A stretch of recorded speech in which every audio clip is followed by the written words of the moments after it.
porque se a tecnologia hoje, de certa forma, tem uma certa maturidade, tá? Então a gente já tem alguns guardrails que permitem que as empresas de fato coloquem em produção, mas por que a gente não tem visto isso?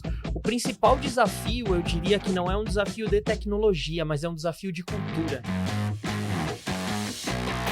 Olá pessoal, eu sou o Pacete, junto com a CT, estou aqui no Febraban Tech, um evento que ele não é só relevante pelo tamanho, mas pela transformação que o setor financeiro, de seguros e todos os ecossistemas relacionados estão vivendo nesse momento. Muita tecnologia, muita inovação e obviamente, inteligência artificial presente em praticamente todas as conversas aqui. Hoje eu vou bater um papo nesse episódio sobre inteligência artificial, principalmente do ponto de vista de adoção e especificamente sobre inteligência artificial generativa. Um assunto que eu gosto muito e um assunto que ele, apesar de estar muito presente no nosso dia a dia, ele tem muitos desdobramentos e traz vários desafios.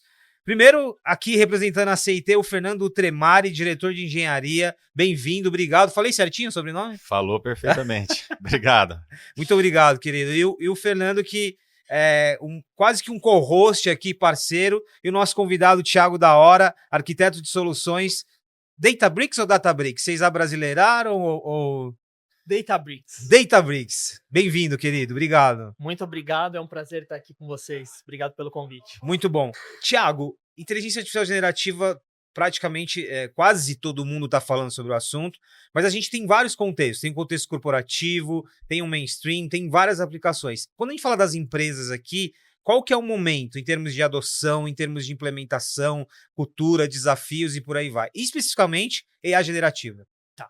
Diria que o momento agora ainda é de adoção, tá? Embora seja realidade para boa parte das empresas, né? Então, vocês provavelmente devem ter escutado que muitas das empresas estão avaliando, mas hoje são poucas empresas que estão utilizando de fato isso em produção quando a gente olha realizando uma entrega para o usuário final, para o seu cliente final, né? Então, boa parte das empresas estão saindo da fase de experimentação e estão colocando isso de fato em produção, mas de forma interna, né? Então, como que eu faço para gerar uma eficiência operacional interna para minha empresa? E não ainda de fato, como que eu faço para utilizar essa inteligência artificial generativa para gerar algum valor para o negócio conectado ao meu cliente que está lá na ponta, né? Então, como que eu faço para gerar uma experiência melhor quando eu falo de personalização, né? Hiperpersonalização do meu cliente? Como que eu faço para fidelizar esse meu cliente à marca, né? Então, eu posso utilizar a inteligência artificial generativa para poder fazer isso. Mas o que a gente tem visto aqui é que tem alguns desafios, a gente vai falar um pouquinho aí, alguns deles eu já dou um spoiler, está associado à governança, toda uma questão de segurança, qualidade de dados, mas eu diria que nesse momento, o que a gente tem visto bastante é que a adoção ainda ela está evoluindo gradativamente para a produção. Governança é uma palavra-chave aqui para nossa conversa. Muito legal você trazer. Enquanto você respondia, Thiago, eu lembrei, lá em 2022, assim que o ChatGPT começou, né, trouxe o assunto IA generativa para um público fora da tecnologia, eu lembro que eu perguntei para praticamente os principais bancos aqui, e aí, né, quando que a IA generativa vai pro público final, vai para a interação? E naquele momento, 2022, o discurso era muito esse que você falou, assim, ó, estamos testando internamente, a gente já testa bastante, mas para interação direta com o consumidor ainda entendemos que não faz muito sentido. Hoje, 2025, principalmente aqui no Febraban Tech, a gente já começa a ver iniciativas, alguns agentes, alguns anúncios específicos. Então, é muito legal esse processo, né, de testar e, de fato, colocar ali na interação. Agora, Fernando, do ponto de vista, em termos de tecnologia, a gente vai falar muito dos benefícios, dos impactos, mas qual que é o grande desafio da IA generativa? É porque ela precisa, para que ela funcione bem, eu preciso de uma estrutura de dados muito bem organizada? É porque, de fato, ela é complexa? O que você enxerga de desafio quando a gente olha para a tecnologia como um todo?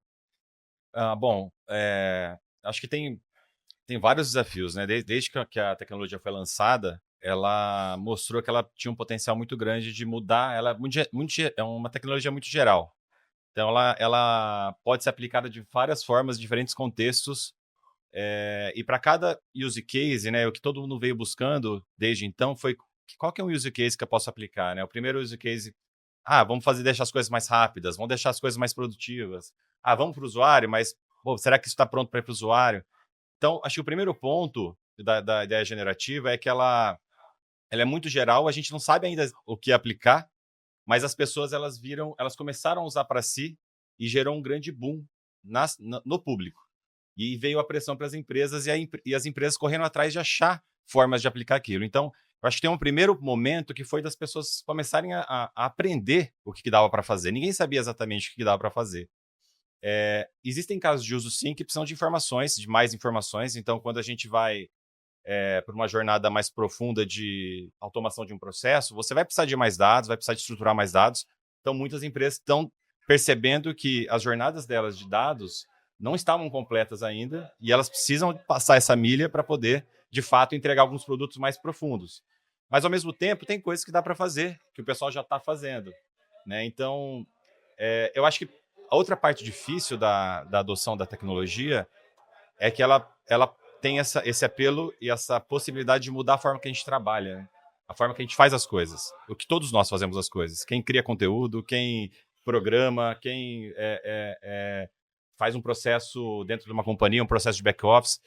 Isso gera, primeiro, um receio natural nosso, como uma insegurança nossa de que será que eu vou perder meu emprego? Será que se eu fizer isso aqui, o que vai acontecer? Então, aí você começa a ter pessoas que já vão mais a firme, né, que se lançam no processo, e pessoas que ficam mais receosas. É natural, né, esse processo, a gente observar esse processo. Então, eu acho que por ser também algo que muda muito a nossa forma de trabalho, o próprio receio das pessoas de entrarem de cabeça foi uma primeira dificuldade para a adoção desse processo. E estava se maturando, então a tecnologia se amadurecendo, ainda não estava pronto, ela vem ficando cada vez melhor, né? Não dá para falar que está pronto. Então, acho que são várias coisas que compõem isso, né? Do ponto de vista pessoal, um medo que cada vez mais acho que a gente vai aprendendo e aquilo vai se introduzindo e a gente vê cada vez mais pessoas adotando. A gente tem visto, a gente fala de eficiência nas áreas de back-office, né, das empresas, mas muda muito quando a gente vê um caso, né, onde as pessoas de negócio hoje, que não precisam de um desenvolvedor para poder criar uma solução, eles começam a criar soluções de tecnologia que muda totalmente a forma que eles faziam o processo, e você vê casos reais disso acontecendo hoje. Essa transformação ela é muito profunda e ela está acontecendo. Então, só que isso, como eu falei, é uma mudança na forma de trabalho. A mudança na forma de trabalho gera receio na gente, então a gente está nesse processo, né? Tem vários pontos importantes que você traz aqui, e é óbvio que de várias tecnologias que revolucionaram muito, né, a nossa vida. Primeiro, nenhum segmento, nenhuma função, nada passa longe da inteligência artificial. O impacto é para a sociedade, eu diria. Esse é um aspecto importante. E, ao mesmo tempo, é uma tecnologia que ao mesmo tempo que ela vem sendo implementada pelas empresas, ela vem sendo testada pelo consumidor. E aí a pergunta para você, Thiago, o quanto que isso influencia em termos da própria adesão dos consumidores? Por exemplo, a minha mãe tem 75 anos. Ela está se familiarizando agora com o ChatGPT, por exemplo. Talvez já caiu a barreira dela de interagir num momento específico com um agente de um banco. Faz sentido o público tá testando ao mesmo tempo que as empresas estão testando? Claro que com proporções diferentes. Faz total sentido. E eu vejo isso, inclusive, com bons olhos, né? Se a gente parar para pensar aqui, qual que seria a facilidade, né, em termos de o acesso à informação ou o acesso a determinados serviços, como que a gente consegue entregar isso com escala, né? Então, a hora que você pensa num agente de inteligência artificial generativa, né, ou até mesmo antes de falar desse conceito de agente, como que eu consigo passar a mesma mensagem, mas de forma diferente para pessoas distintas, né? Então, para uma pessoa de 75 anos, como que eu formato uma mensagem, né? Como que eu crio essa interação de repente com o próprio banco dela, e eu vou formatar essa mensagem de uma forma diferente para um executivo ou para uma outra pessoa lá que tenha uma pessoa que seja um pouco mais nova e tenha a conta no mesmo banco. Então eu consigo personalizar isso, né? Então quando a gente pensa na adoção da pessoa física e das empresas, isso demonstra o quão acelerado o mercado está e o tamanho da demanda que existe, né, que precisa ser resolvido, o tamanho do problema que precisa ser suprido, e a inteligência artificial vem para resolver.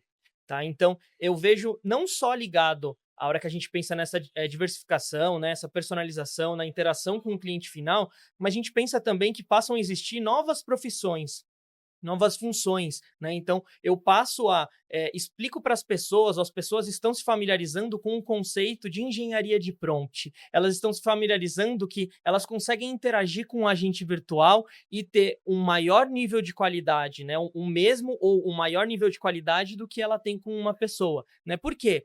Aquele agente ou aquele agente de inteligência artificial, ele tem um pouco mais de contexto sobre os seus dados, né? Ele conhece bem as tuas escolhas. Então, você consegue criar uma experiência muito parecido a como se você tivesse um relacionamento de anos, por exemplo, com o seu gerente do banco, né? Então, eu vejo que o mercado demonstra isso quando a gente olha tanto as pessoas físicas, né? A gente tem ali o usuário final explorando e as empresas tentando também criar essa mesma experiência. Agora, olha a complexidade aqui e vai muito no lado comportamental que você trouxe. São mudanças comportamentais do consumidor, são mudanças culturais de processos da empresa e são mudanças de fato que elas não são simples, né? Acho que tem um grau de complexidade no longo prazo muito importante. Fernando, eu não vou te perguntar o que são os agentes, eu vou te perguntar o que não são os agentes, porque nesse momento, como a gente está falando bastante de agentes de IA, às vezes rola uma distorção, né? Então, assim, agente de IA não é um chatbot. Calma aí, gente. Mas quais são os mitos que você derrubaria em relação a essa palavra agentes de IA? Que talvez nesse momento, nessa euforia, a gente quer falar sobre agentes. Ó, a gente quer falar sobre agentes, mas talvez precisa ter um pouquinho mais de pé no chão. Tá, mas uma visão mais técnica, uma visão mais... Como que você... Uma visão não, menos técnica, Menos uma técnica. visão mais Tá. geral. Tá bom, o conceito de agente, assim, na minha cabeça, é algo, como o próprio nome diz, né, ele é um elemento que tem uma certa agência, ele age ele toma uma ação com mais liberdade. Autonomia. Agency em inglês seria a palavra, né? E é diferente de como se fosse, não é um programa que foi instruído deterministicamente, né, que foi falado passo a passo que ele deve ser feito. Ele vai tomar algumas decisões, ele vai fazer algumas ações que não estavam pré-determinadas, usando o banco de dados dele, as informações, ele consegue seguir caminhos e agir com uma certa autonomia. Então, o agente, então, ele é essa aplicação um pouco mais maleável que permite você criar soluções às vezes com uma especificação muito mais simples, que é um prompt, né? Como o Thiago falou, que ela apresenta um comportamento complexo, um comportamento que às vezes você precisaria de um programa muito maior, muito mais detalhado para chegar naquele nível de comportamento. Os agentes eles são baseados na tecnologia LLM, né? Que é uma tecnologia que ela tem uma grande capacidade de processar texto. Ela é um grande mastigador de texto. Então ela entende texto, ela entende as estruturas dos textos. E na computação a gente usa muito texto para se comunicar. Os programas se conversam muitas vezes através de APIs que são texto, as interfaces são geradas através de texto. Então isso gera uma grande vantagem que os agentes eles conseguem se conectar no que já existe de uma forma mais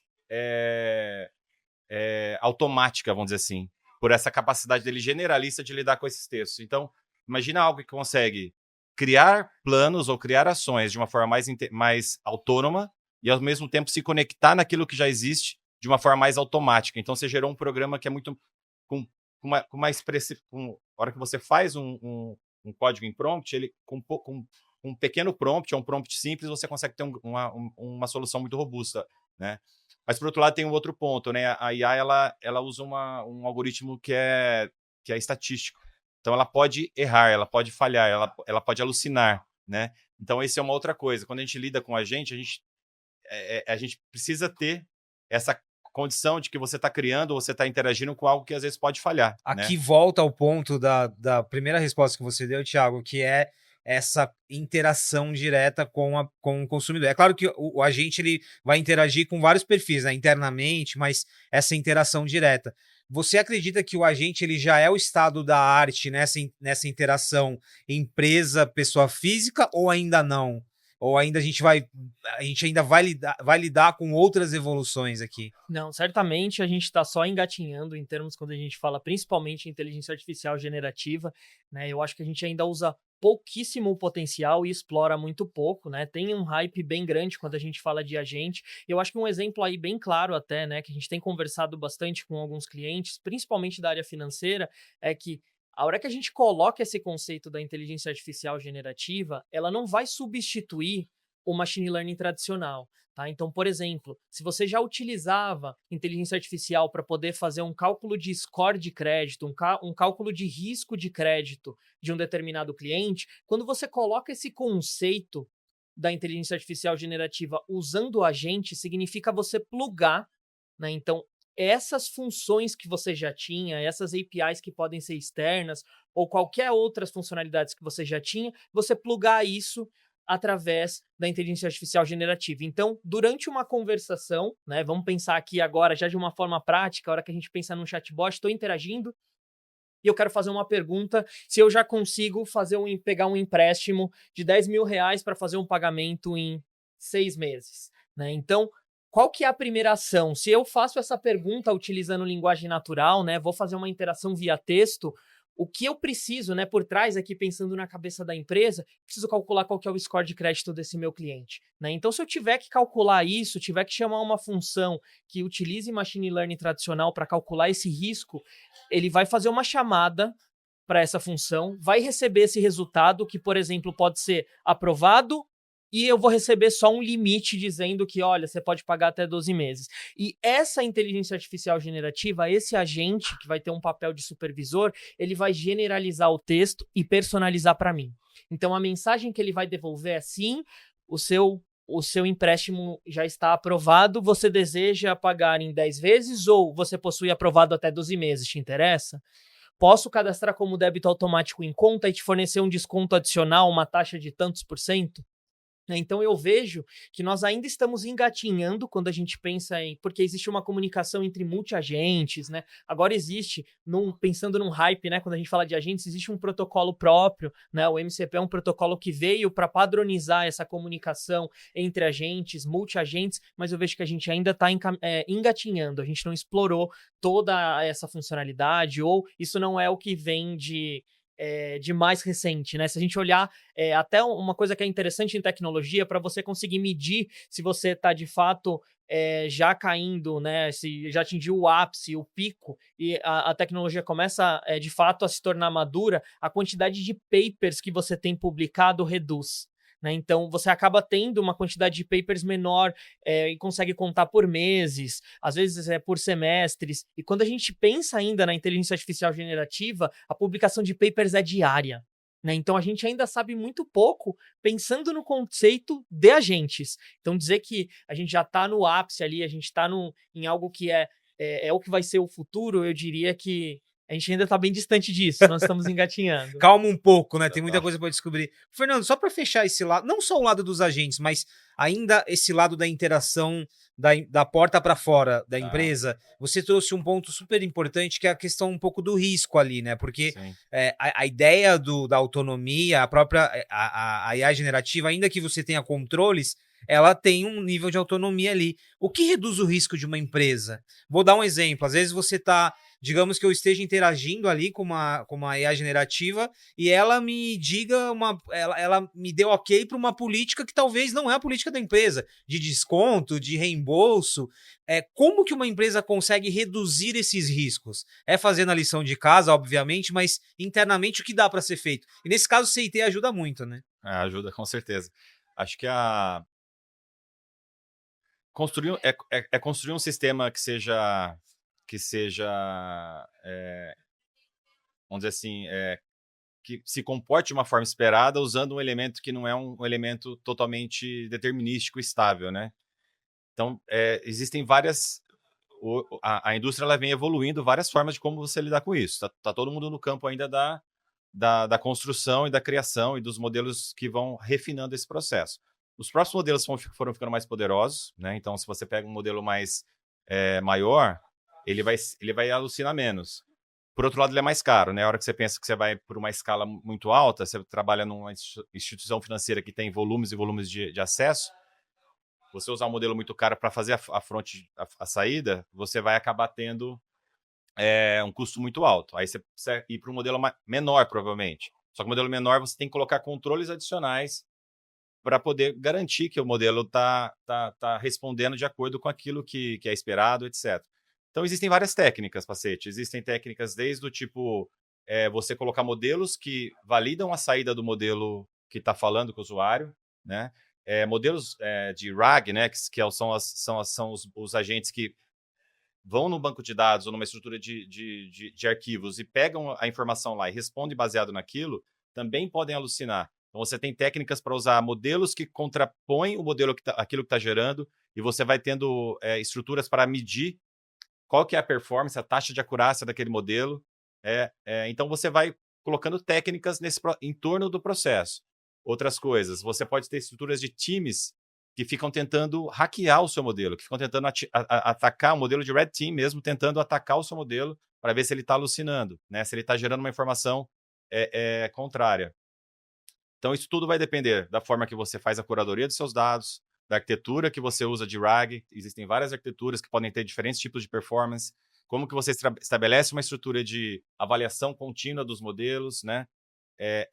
E como que você faz a seleção dos modelos, né? Das técnicas, se você vai usar fine tuning, se você não vai usar fine tuning. Então, existe já um arcabouço que vem evoluindo, não está em estado da arte, acho que ele vai demorar ainda para estar em estado da arte. Por isso que geram receios nas empresas de expor essas informações direto. As empresas estão começando, às vezes, por sistemas que são talvez menos críticos, que talvez gerem menos impacto nos usuários. Tem o risco Para da você exposição da controlar o marca. risco ali também. Então, né? é uma gestão de risco, né? Mas como você falou, né? As pessoas estão esperando, né? E eu acho que eu acredito que a nova internet são os agentes, né? A gente vai parar de interagir da forma que a gente interage, né? A queda de busca no Google mostra isso, né? A queda do Stack Overflow mostra isso. Então, a nova fronte... Então, as pessoas vão ficar acostumadas a lidar com esse tipo de situação e aprender a lidar com os agentes. Acho que essa é a evolução, ela não tem volta, né? Tiago, a resposta do Fernando me deixou com uma dúvida. E aí, você quer complementar? Eu já faço só a pergunta. Um comentário bem rápido, achei muito interessante sobre isso que foi falado, de essa... E até vai ao encontro do que eu abri o nosso podcast aqui conversando, né? Porque se a tecnologia hoje, de certa forma, tem uma certa maturidade, tá? Então a gente já tem alguns guardrails que permitem que as empresas de fato coloquem em produção, mas por que a gente não tem visto isso? O principal desafio, eu diria que não é um desafio de tecnologia, mas é um desafio de cultura. Por quê? Imagina que você está habituado a utilizar a inteligência artificial, mas de uma forma determinística. Então, se eu der a mesma entrada de dados, eu vou obter sempre as mesmas respostas. Então, se eu tiver a mesma entrada, é sempre aquele mesmo CPF, o mesmo comportamento, ele vai me devolver sempre um score de crédito muito parecido, tá? Então, eu consigo trabalhar de uma forma quase que determinística. Quando eu penso na inteligência artificial generativa e esse conceito de LLM que o Fernando bem comentou, a gente já está falando que as respostas são estatísticas, né? Então, não é sempre aquela mesma resposta que eu vou receber. E isso gera uma demanda do lado da empresa de uma mudança cultural, porque a forma que você trabalha com esses dados e esses sistemas passa a ser muito parecido com a forma que a gente hoje lida como segurança. Então, segurança, você precisa aplicar de forma contínua. Não adianta você aplicar uma configuração, uma regra de firewall, eu já configurei e eu não analiso mais os logs. Eu não leio mais se eu tive alguma tentativa de acesso, se eu tive alguma violação, se eu tive alguma política de segurança comprometida. Se eu não visitar isso, aquela configuração específica já não valeu para nada, né? Então, segurança precisa ser uma abordagem contínua. A mesma coisa vale quando a gente fala dos dados e a inteligência artificial generativa. Por quê? Porque eu preciso realizar benchmarks para ver como que esse agente ou como que essa minha inteligência está se comportando quando eu dou diferentes entradas. Como que eu faço para de tempo em tempo visitar isso e realizar algumas alterações, né? Porque eu já tenho tecnologias prontas não para bloquear, né? Que bloquear é ruim porque isso impede que a empresa evolua, isso impede que a sociedade como um todo evolua. Se a gente impedir o uso da inteligência artificial generativa, isso gera um baita de um problema. Mas a gente pode colocar guardrails, né? Então, como que eu me cerco de que, de fato, eu não vou ter um incidente de privacidade de dados, né? Então, eu não vou ter algum tipo de dado que não poderia ser publicado, um dado sensível, durante uma interação com uma inteligência artificial generativa. Eu preciso realizar testes, eu preciso criar alguns conceitos de ter outros modelos como juiz, eu preciso colocar alguns outros checkpoints para poder testar isso de tempo em tempo. Então, eu vejo que vai muito mais nessa linha para responder até, se existe a tecnologia, por que a gente ainda não tem visto tanto? A gente vê que algumas empresas saem na frente e já tem isso conectado lá na ponta, entregando para o seu cliente final, mas não é a grande maioria ainda. A grande maioria ainda está utilizando de forma interna. E a resposta para isso é porque é uma questão mais cultural da empresa do que sobre Deixa eu tecnologia. colocar uma pulga atrás da orelha para a gente fechar com mais dúvidas do que. Tanto na explicação aqui do Fernando e na tua explicação, eu fiquei imaginando. Tem uma palavra que talvez eu não sei se é a correta, mas é o conceito de interoperabilidade. E aí, de novo, falando de agentes. Tá muito claro aqui que tem camadas que são muito particulares do contexto da empresa, onde ela vai decidir testar, como que ela vai juntar ali o legado das tecnologias que ela usa. Quando eu coloco um agente para falar com outro agente, empresa X, empresa Y, a gente não pode ter um problema de compatibilidade, considerando que são muitas linguagens, são muitos processos diferentes. Esse é um ponto de preocupação. Talvez, o meu agente ele só vai interagir com um agente que tem essa LLM. É uma pergunta que está presente hoje ou não? Talvez para eu que estou olhando de fora, né? Sim, sim, perfeito. Isso demonstra, inclusive, que você está muito antenado. Se a gente voltar a pouco tempo atrás, a gente tinha um desafio muito grande, que é, quando eu troco de modelos, muitas vezes eu precisava trocar a forma. Quando a gente fala de agente, nada mais é simplificando do que eu tenho funções, né, ou eu tenho tools, como o pessoal costuma fazer, e eu tenho ações que são encadeadas, né, ou, para quem for um pouco mais técnico, é o conceito de chains. Quando eu crio esse agente, eu estou dando autonomia para esse modelo tomar as decisões de qual função que ele quer invocar em qual momento, tá? Então, tinha um problema assim, que como que eu faço quando eu mudo, quando eu troco o modelo que eu estou utilizando? Eu Até porque preciso ele é um ser reescrever. vivo, né? Vamos considerar que ele é um ser vivo, a Exato, está em gente. constante evolução, saem modelos novos, eu preciso trocar. Então, por conta disso, criou-se um protocolo, o MCP, por exemplo, que vem de Model Context Protocol. Porque dessa forma, eu consigo ter ali, expor o que eu quero criar de funções e não só utilizar isso para modelos diferentes, tá? Para criar esse conceito de agente, mas eu posso criar uma padronização de quais funções eu vou conseguir atender na minha empresa inteira. Então, eu já tenho ali determinadas funções que foram testadas, que seguem uma risca para poder. Então, eu vou passar para a etapa de desenvolvimento, eu vou para homologação, vou para produção. A gente até começa a falar de alguns hypes e outros conceitos, tipo, LLM Ops, ML Ops. Como que eu faço para produtizar isso? Como que eu crio essa esteira, né, de CI/CD, que é o meu pipeline para pôr isso em produção? E depois, como que eu faço tudo isso se conectar? Então, sim, existe esse desafio. Existem alguns protocolos que estão sendo criados aí. Eu comentei algumas vezes, falei sobre o MCP. Existem outros protocolos também, mas a tendência é essa, para que você consiga padronizar e simplificar essa comunicação entre agentes. Ô, Thiago, eu tô dando risada aqui, porque, gente, tá claro que agente de IA não é bagunça. Essa ideia que a gente tem, o meu agente vai sair comprando coisas e vai. Não é assim. Tá muito claro aqui que você tem. Tá tudo muito controlado também, de certa forma. Então, acho que é talvez até uma calma, né, para quem tá olhando de fora. Calma, não vai virar uma guerra dos agentes e por aí vai. O papo passou voando. Quando é bom é assim mesmo, rápido. Fernando, para fechar, você que acaba olhando para muitas indústrias ali na tua atuação, é óbvio falar que o setor financeiro está na vanguarda e tal, é muito óbvio, mas tem algum outro segmento que está bastante avançado em termos de adoção de AI generativa, além do setor financeiro? Qual que você diria que... Segmentos que, pelo menos que eu tenho mais contato, que eu vejo que estão buscando uma certa vanguarda também na aplicação de GenAI, é o segmento de educação. Educação. O segmento de educação é um segmento que está muito atrelado com a parte de, primeiro, acesso massivo de pessoas, então ele tem um público muito grande e tem toda uma jornada que é muito, muito orientada a textos, a documentos, tudo que né? tem impacto e tudo que precisa também, né? Então, assistentes para correção de prova, assistentes para auxiliar uma pessoa a seguir uma jornada, ter um curso personalizado para ela, uma super personalização do curso, daquele material, tira a dúvida de uma aula. Então, tem várias coisas em torno da educação que eu acho que geram um campo de jogo interessante para começar a ter esse movimento, né? Acho que talvez dos que eu tenho contato é o mais que eu vejo que está mais de certa forma, aplicando É uma boa dica. Fica uma dica aqui para você que é especificamente do setor financeiro, olhar também porque as empresas de educação estão fazendo. Você me fez lembrar aqui agora do Duolingo, que passa por várias transformações. Sim. Ele foi muito disruptivo, mas agora ele também está sendo disruptado, né? Sim. Então é muito interessante. Fernando, muito obrigado. Thiago, obrigado. Amei o papo. Legal, Acho obrigado. que não é um assunto que se esgota aqui em 20 minutos. Muito obrigado pela presença de vocês, viu? Obrigado, Pacete. Obrigado. Pessoal, esse foi mais um episódio gravado diretamente aqui do Febraban Tech, em parceria com a CIT. Eu volto a qualquer momento falando de tecnologia, inovação, negócio e principalmente inteligência artificial generativa. Muito obrigado.